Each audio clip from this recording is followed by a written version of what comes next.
Selamat pagi semuanya.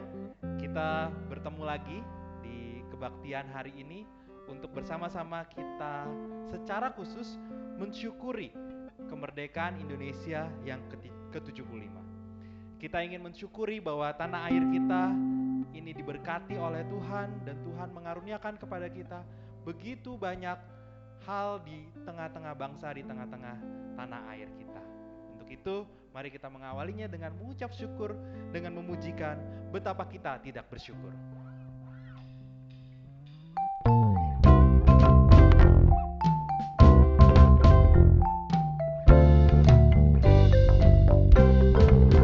Betapa kita tidak bersyukur, bertanah air kaya dan subur, lautnya luas, gunungnya megah, menghijau padang bukit dan lembah.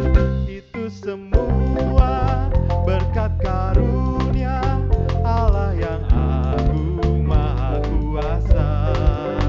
Itu semua berkat karunia Allah yang agung maha kuasa.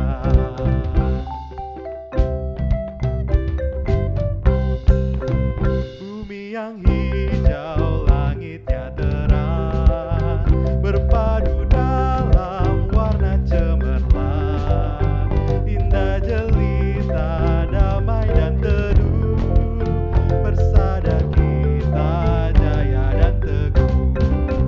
Itu semua berkat karunia Allah yang agung maha kuasa. Itu semua berkat karunia Allah yang agung maha kuasa. Mari kita mengawali kebaktian ini dengan pengakuan bahwa pertolongan kita datangnya dari Tuhan yang menciptakan langit dan bumi. Kasih, karunia, dan damai sejahtera dari Allah Bapa kita menyertai kita sekalian.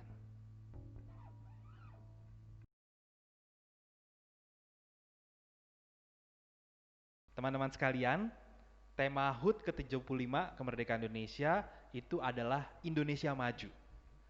Indonesia Maju bukanlah hanya harapan semata, tapi itu adalah harapan, itu adalah tanggung jawab kita untuk kita bersama-sama membuat benar-benar Indonesia ini menjadi Indonesia yang maju. Meski di tengah situasi yang berubah saat ini, kehidupan yang harus new normal, kita masih harus terus berkarya dan mengusahakan kemajuan Indonesia. Kemajuan Indonesia hanya bisa terjadi kalau kita mengingat peran dan tanggung jawab kita di tengah-tengah bangsa ini. Peran dan tanggung jawab apa yang harus kita kerjakan di tengah kemajuan Indonesia ini, itulah yang akan kita coba bahas bersama dan kita dengar bersama dari perenungan firman Tuhan hari ini melalui kisah dan pesan dari Nabi Yeremia. Marilah kita siapkan hati kita untuk mendengar firman Tuhan dan kita akan pujikan sungguh lembut Tuhan Yesus memanggil.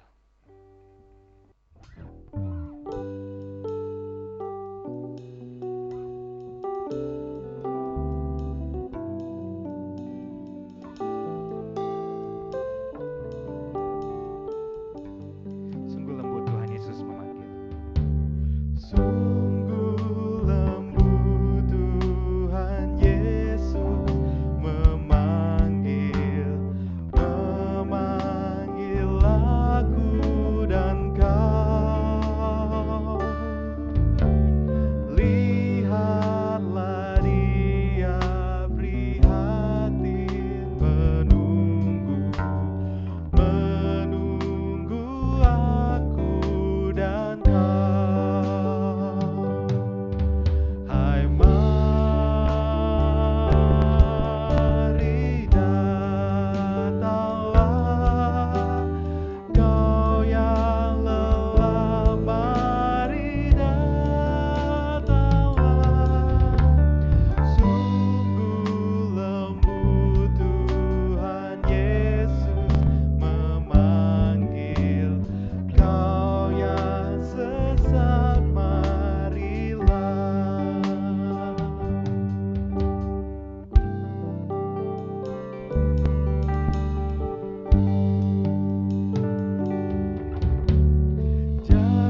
Sebelum kita membaca dan merenungkan firman Tuhan, mari kita berdoa.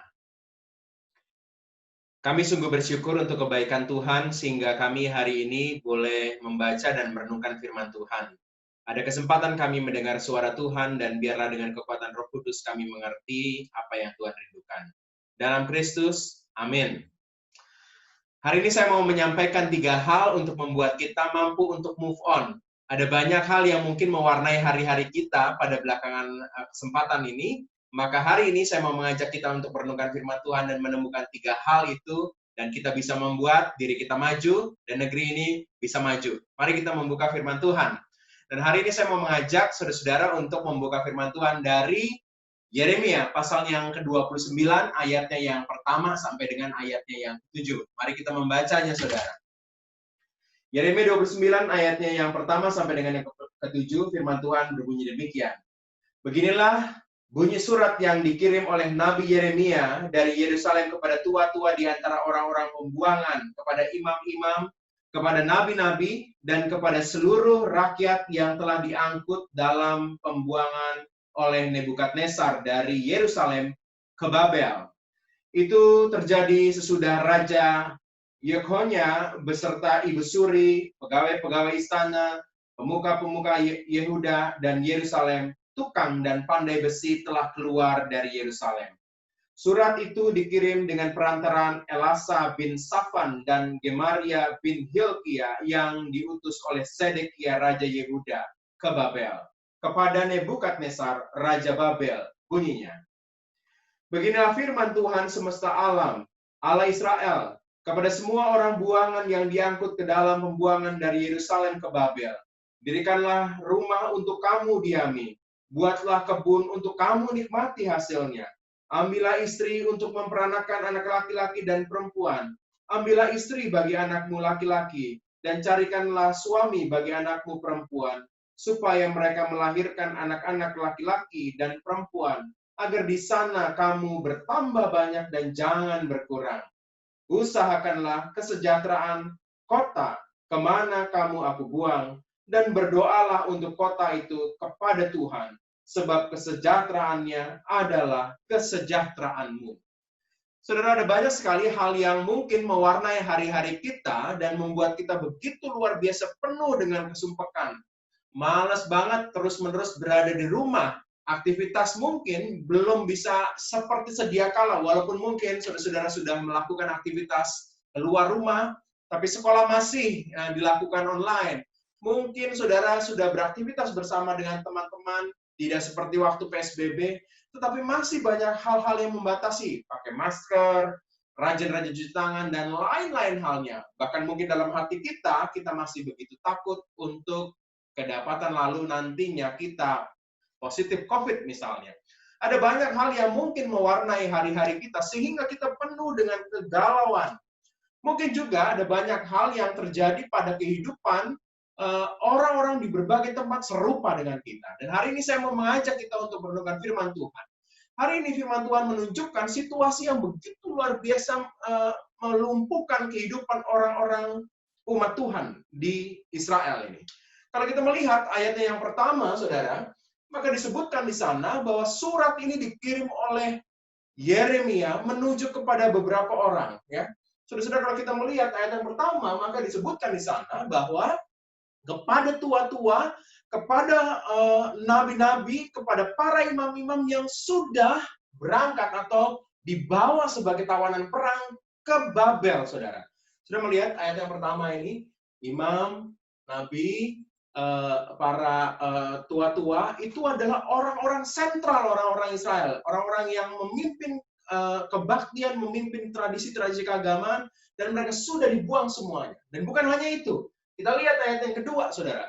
Kalau kita melihat ayat yang kedua, maka kita menemukan bahwa raja, ibu suri, dan juga pemuka-pemuka, tukang-tukang, semuanya juga sudah dibawa. Saudara, bayangkan, ada situasi di mana mereka sebagai bangsa sudah lumpuh karena orang-orang yang sudah dibuang. Dan Yeremia pada saat itu menuliskan surat, apa yang satu disebutkan, bahwa dia menulis surat dari Yerusalem. Jadi banyak orang sudah ada di pembuangan, tapi dia masih di Yerusalem, dan itu membuat dia penuh dengan kegalauan, penuh dengan keputusasaan mungkin. Situasinya buruk karena dia sebagai orang Israel berada di sebuah tempat yang sudah tidak punya harga diri lagi. Saudara, mungkin hari ini saudara seperti orang-orang Israel. Saudara merasa saudara sudah punya impian untuk menuju ke luar negeri, mungkin saudara mau melanjutkan sekolah di sana, tapi karena COVID, lalu saudara terurungkan niat itu karena tidak bisa ke sana. Mungkin ada banyak cita-cita untuk ke sekolah yang lebih hebat daripada sekolah saudara saat ini, tapi saudara tidak bisa mewujudkan itu karena ayah, ibu, atau keluarga saudara mengalami PHK atau bisnisnya ambruk dan saudara tidak cukup kemampuan untuk terbiayai oleh keluarga di tempat itu. Mungkin saudara punya impian sekolah di tempat yang luar biasa yang saudara impikan, tapi hari ini saudara berada dalam situasi yang tidak seperti impian saudara. Mungkin juga di antara kalian-kalian nih, anak-anak siswa, saudara, mungkin saudara sedang dalam situasi yang cukup menyedihkan karena saudara baru saja putus cinta dan saudara nggak bisa move on. Situasinya terpuruk, situasinya merasa tidak berdaya, tidak punya harga diri. Saudara, itu yang juga dirasakan oleh umat Israel. Ngomong-ngomong soal Agustus, saudara, bangsa ini selalu memperingati bulan Agustus ini sebagai hari-hari kemerdekaan. Kita pernah dalam situasi yang nggak punya harga diri. Ketika semua orang harus menderita kebebasan yang terenggut menjadi orang-orang yang nggak punya harga diri di tanahnya sendiri, saudara. Dan hari ini, di bulan ini, saya mau mengajak setiap kita untuk bersama-sama, untuk bukan hanya mewarnai kota, mewarnai negeri ini, mewarnai juga diri kita untuk bisa move on, bisa maju, kita bisa menjadi orang-orang yang akhirnya mampu, bukan hanya untuk diri kita baik, tetapi juga menjadikan orang-orang di sekitar dan negara Indonesia menjadi negara yang maju. Kalau Yeremia menuliskan surat kepada orang-orang di sana dengan sebuah surat yang luar biasa. Kenapa? Karena Yeremia mau melakukan proses maju ini. Dan hari ini saya mau mengajak kita untuk merenungkan firman Tuhan, menemukan cara itu, saudara. Cara yang pertama yang dilakukan oleh Yeremia adalah dia mau menerima situasi ini. Dia mau supaya apa yang terjadi ini dia terima sungguh-sungguh benar ini situasi yang terjadi pada kita. Maka ketika kita menerima, sungguh-sungguh ada perubahan-perubahan yang bisa terjadi. Kalau hari ini teman-teman masih nggak bisa move on dengan si dia yang mengecewakan itu, masih scroll-scroll akunnya, masih cari tahu dia mau ngapain ya, masih pengen telepon atau chat dan lain-lainnya. Hey, saudara terima situasi ini. Saudara mungkin menjadi single itu cara Tuhan mau berkata, beristirahatlah dari cinta yang salah, dan saudara akan menemukan cinta yang Allah berikan. Saudara, kita harus beranjak, kita harus terima situasi ini. Kalau kita nggak ada di sekolah yang mungkin kita impikan, mungkin Tuhan mau merencanakan sesuatu pada hidupmu di sekolah ini, di tempat ini. Pertanyaannya adalah, apa yang harus kita lakukan? Mari kita melihat ayat yang selanjutnya, saudara. Pada ayat yang selanjutnya disebutkan tulisan dari Nabi Yeremia ini, isi suratnya, saudara. Dituliskan, dirikanlah rumah. Yeremia menulis surat ini karena juga difirmankan Tuhan, dirikanlah rumah, buatlah kebun. Saudara melihat, dirikan rumah, buatlah kebun, menjadi sesuatu yang bukan sebentar, saudara. Kenapa nggak disebutkan dirikanlah kemah saja? Karena mungkin seminggu atau 2 minggu, sebulan lagi kamu akan pindah lagi, kembali lagi ke Yerusalem. Tapi disebutkan, dirikanlah rumah. Saudara, ini waktu yang menunjukkan cukup panjang. Buatlah kebun. Saudara, di rumah saya ada pohon mangga, saudara. Itu ditanam bertahun-tahun yang lalu, itu belum berbuah, saudara. Dan kalau disebutkan buatlah kebun, untuk kamu nikmati hasilnya, artinya begitu panjang waktunya, sehingga kamu melakukan ini harus buat kebun, dan nanti hasilnya kamu nikmati. Panjang, saudara. Dan bukan hanya itu saja, saudara, perintah yang disebutkan di Yeremia di suratnya. Sudah disebutkan dalam bacaan firman Tuhan, ambillah istri buat dirimu untuk memperanakan anak-anak. Dan bukan hanya itu, ayat yang ke-6 disebutkan apa, saudara? Ambillah juga istri bagi anak-anakmu. Artinya bukan hanya kita lalu punya keturunan, tapi juga keturunan kita itu lalu memperanakan juga. Panjang, saudara. Saudara, ini menjadi realita pada orang-orang Yahudi pada saat itu, orang-orang Israel, saudara. Kenapa? Karena akhirnya mereka berada di pembuangan itu puluhan tahun, sampai 70-an tahun dia ada di sana. Panjang, saudara. Maka ini harus menjadi sesuatu yang kita harus isi kalau kita adalah orang-orang Israel pada saat itu, karena waktunya panjang. Kita nggak tahu jodoh yang Tuhan berikan itu kapan datangnya. Waktunya mungkin panjang, saudara. Maka move on. Kita harus benar-benar mau menerima situasi dan mengisinya dengan sesuatu yang penting, saudara. Apa itu? Kalau kita melihat ayat yang kelima, ayat yang keenam, saudara, maka kita menemukan bahwa ini situasi yang harus kita sungguh-sungguh isi, bukan hanya sekedar untuk menerima situasi, tapi juga melakukan sebuah aksi. Kalau kita tidak melakukan sesuatu, kita mungkin bukan hanya orang yang tidak menerima situasi, tapi mungkin kita juga masih pengen kembali kepada situasi yang sebelumnya. Tuhan mau mengatakan, selain kau menerima situasi, lakukanlah aksi dengan segera. Sekolahmu ini bukan tempat yang buruk, mungkin Tuhan merencanakan sesuatu. Maka seriuslah dengan belajar. Benar-benarlah sungguh-sungguh dengan banyak sekali hal-hal yang mungkin saudara sudah ditempatkan Tuhan di situ, dan ada banyak rencana-rencana Tuhan yang luar biasa. Kita dalam situasi pandemi masih sekolah online mungkin, saudara, karena Tuhan mau membentuk kita menjadi pribadi yang baik, menjadi pribadi yang berubah. Ada sesuatu yang kita harus lakukan sebagai aksi kita. Jadi terima situasi, aksi segera untuk lakukan sesuatu.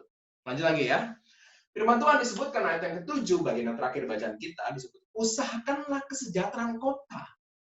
Usahakanlah. Kata usahakanlah artinya aktif bekerja. Bukan hanya kita terima situasi, tapi juga kita melakukan aksi dan terus berjuang, nggak menyerah. Saudara, ketika Tuhan mengatakan usahakanlah kesejahteraan kota di tempat di mana mereka berada, Babel itu bukan kota mereka. Mereka bisa mengatakan, Tuhan, aku mau membangun Yerusalem, kotaku. Tapi Tuhan mengatakan, usahakanlah kesejahteraan kota kemana aku buang. Saudara, artinya Tuhan mau kita supaya melakukan di mana kita berada saat ini. Di sekolah ini, di kota ini, di tempat di mana Tuhan menempatkan kita untuk melakukan sesuatu. Kita harus melakukan, mengusahakannya. Saudara, maka hal yang ketiga yang kita harus lakukan, selain kita menerima, punya aksi, tetapi juga jangan menyerah. Jangan menyerah dengan keterbatasan kita, nggak tahu nih bagaimana melakukan aktivitas online ini. Guru-guru jangan menyerah untuk bisa membuat kelas ini menjadi menarik. Kita jangan menyerah untuk bisa terus menggali ilmu dalam semua keterbatasan online ini. Tapi kita bisa maju. Kenapa? Karena kita mau terus-menerus menerima situasi, kita mau beraksi segera dan jangan menyerah. Saudara, ada sebuah quote yang menurut saya baik sekali ya. The best way to predict your future is to create it. Artinya apa? Ketika kita disuruh untuk melakukannya, menciptakannya, itu hari ini. Kalau Indonesia mau maju nanti, bukan nanti, saudara, tapi hari ini. Bukan nanti ketika aku sudah gede, ketika beberapa tahun lagi aku kuliah, lalu kerja, aku akan melakukan peranku. Tidak, hari ini. Peranmu sebagai siswa, belajar mempersiapkan diri, dan itu adalah peranmu akan masa depan negeri ini, masa depan kita. Guru-guru, saya, setiap kita diajak untuk ambil peran di dalamnya. Dan kalau kita akhirnya berhasil untuk membangun Indonesia maju, semua untuk kemuliaan Tuhan. Saudara, kita telah belajar 3 hal, dan plus yang satu adalah sebuah dasar utama kita melakukan segala sesuatu. Menerima situasi, ambil aksi segera, jangan menyerah, dan juga semua kita lakukan untuk kemuliaan Tuhan. Dan kalau kita sungguh-sungguh melakukan ini dengan benar, maka kita bisa membuat Indonesia ini benar-benar maju. Agustus bukan hanya sebuah peringatan untuk kita melakukan peran kita bagi negeri ini, tapi juga diri kita. Teman-teman yang belum bisa move on, ayo berubahlah, kita terima situasi, ambil aksi segera, dan kita mau melakukannya untuk kemuliaan Tuhan. Kiranya Tuhan memberkati setiap kita, dan kiranya kita mampu membuat negeri ini menjadi maju. Tuhan memberkati. Mari kita bersatu nih sejenak.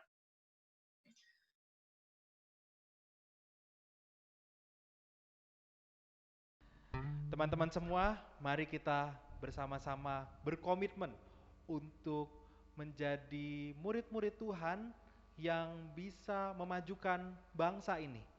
Kita memiliki peran dan tanggung jawab untuk kemajuan bangsa ini, dan mari kita bersama-sama berjuang untuk bisa memajukan bangsa ini. Bersama kita akan pujikan doa kami sebagai komitmen kita bersama.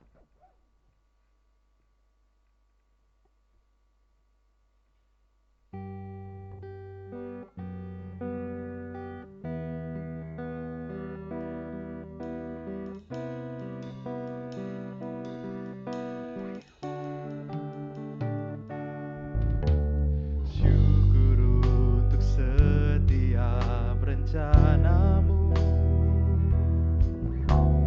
dan rancanganmu yang mulia.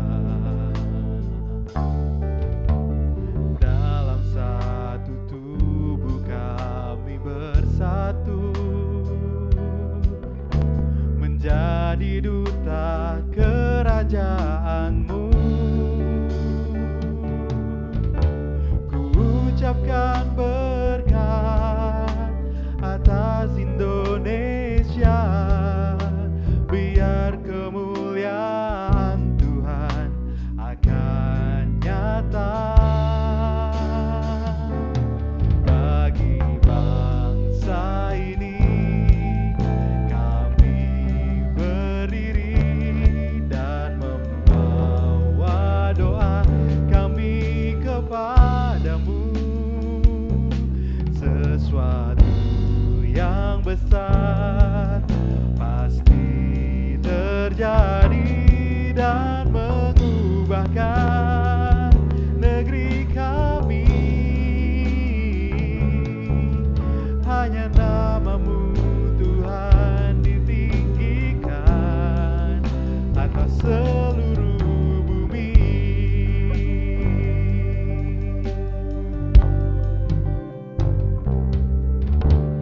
Kami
Saudara, kita berada di penghujung dari seluruh aktivitas kita pada saat ini, dan kita mau supaya setiap kita benar-benar mampu untuk melakukan peran kita masing-masing, dan saya mengajak kita untuk bersama-sama mengarahkan hati kita kepada Tuhan dan memohon berkat-berkat-Nya. Diberkatilah setiap saudara dimanapun saudara berada, dan saudara ditempatkan Tuhan. Diberkatilah karyamu, studimu, dari manapun engkau berada. Diberkatilah hidupmu dan seluruh keluargamu. Diberkatilah masa depanmu. Diberkatilah Indonesia. Dengan kasih dari Allah Bapa, kasih Yesus Kristus, dan dalam persekutuan Roh Kudus. Amin.